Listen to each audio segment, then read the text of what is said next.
जो विद्यार्थी जीवन में है बच्चे अभी, है ना, तो उनकी विद्या में कुछ ना कुछ रुकावट या कंफ्यूजन का दौर नजर आएगा। लेकिन यह बृहस्पति यहां से दृष्टि लगाकर, है ना, यहां से 7वीं दृष्टि इधर और 9वीं इधर, यहां से 9वीं दृष्टि लगाकर, ठीक है, यह इस समस्या का समाधान कर देंगे।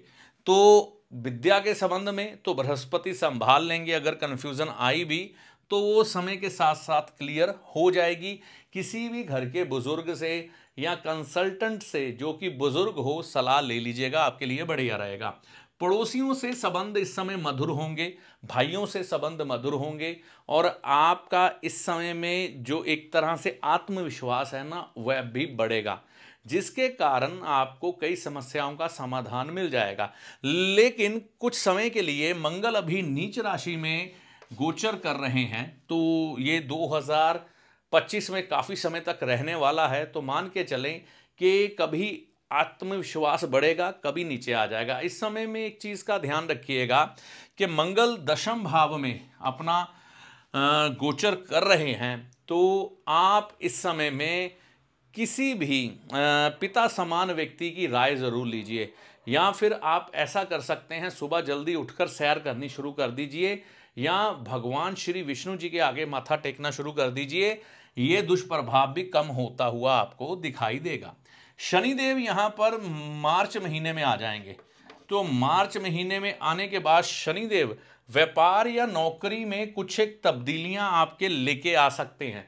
इस समय ये देखने को मिल सकता है कि व्यापार व नौकरी को लेकर कुछ तब्दीली हो, वह तरक्की के भी योग बनेंगे। यहाँ पर यह भी स्वाभाविक सी बात है, ऐसी कोई चिंता वाली बात नहीं। सेहत को लेकर देखिए, जब भी पाप ग्रह, है ना, 6, 8वें या 12वें भाव में विचरण करते हैं, तो कुछ ना कुछ सेहत की खराबी ज़रूर प्रदान करते हैं।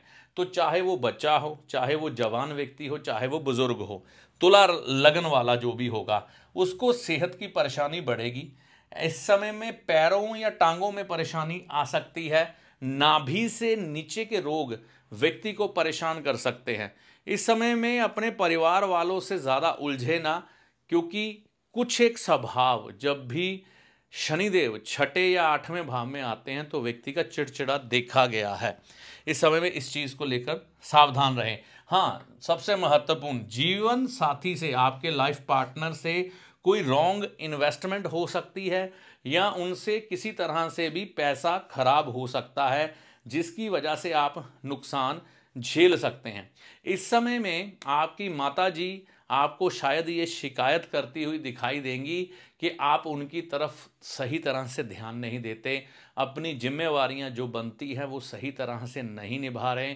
धन के अभाव की शिकायत करेंगी आपके माताजी, और हो सकता है माताजी को शारीरिक कष्ट भी आए।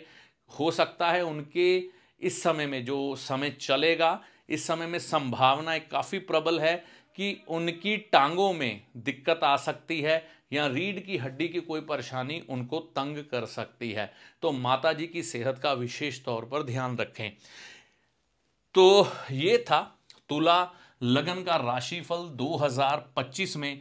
अगर इसका अनुपात निकाला जाए कि ये 2025 तुला लगन वालों के लिए कितने प्रतिशत अच्छा है, कितने प्रतिशत बुरा है, तो 50-50, 50% अच्छा, 50% बुरा।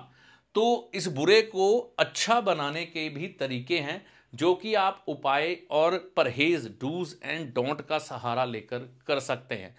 तो लेकिन यहाँ पर 50% भी कम नहीं होता, लेकिन थोड़ी सी अगर आप इस समय मेहनत करेंगे तो आपका यह वर्षफल और भी बढ़िया जा सकता है।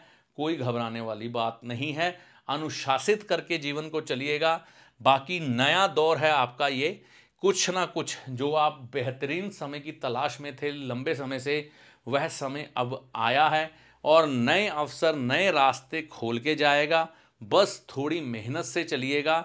इजी, जब जब बृहस्पति की दृष्टि लगन पे पड़ती है तो व्यक्ति के लिए कुछ ना कुछ आसान ज़रूर होता है, लेकिन कुछ चीज़ें अच्छी करता है तो कुछ में परेशानी भी होती है।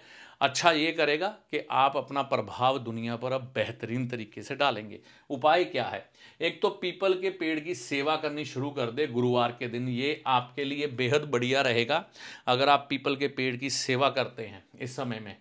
चमड़े की वस्तुएं धारण ना करें शरीर पे। आमतौर पर हम जैकेट कह सकते हैं, कैप कह सकते हैं, बेल्ट कह सकते हैं जो हम कमर पे लगाते हैं, शूज़ कह सकते हैं, इसमें बचें। तामसिक भोजन और फास्ट फूड ना खाएं। नॉन वेज, शराब और फास्ट फूड जितना हो सके कम खाएं, या मैं कहूँगा छोड़ दें। करीम रंग के वस्त्र धारण जरूर करें, इत्र जरूर लगाएं। इत्र लगाने से इस समय आपको फायदा होगा।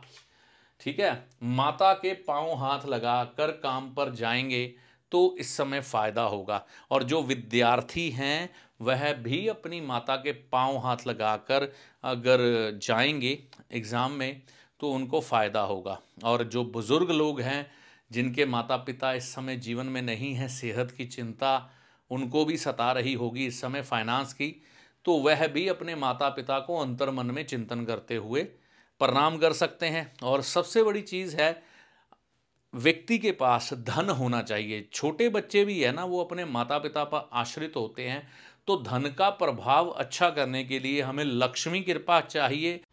और लक्ष्मी कृपा पाने का एक सबसे बड़ा एक उपाय जो है, बुधवार के दिन गौ माता को हरा चारा ज़रूर खिलाएं, इससे लाभ होगा। शुक्रवार के दिन सफ़ेद जवार, यानी कि गुरुवार के दिन रात को सफ़ेद जवार पानी में भिगो दें, सुबह वह सफ़ेद जवार जितनी चाहे उतनी मात्रा में गौ माता जी को खिलाएं। इससे आपका शुक्र ग्रह प्रबल होगा।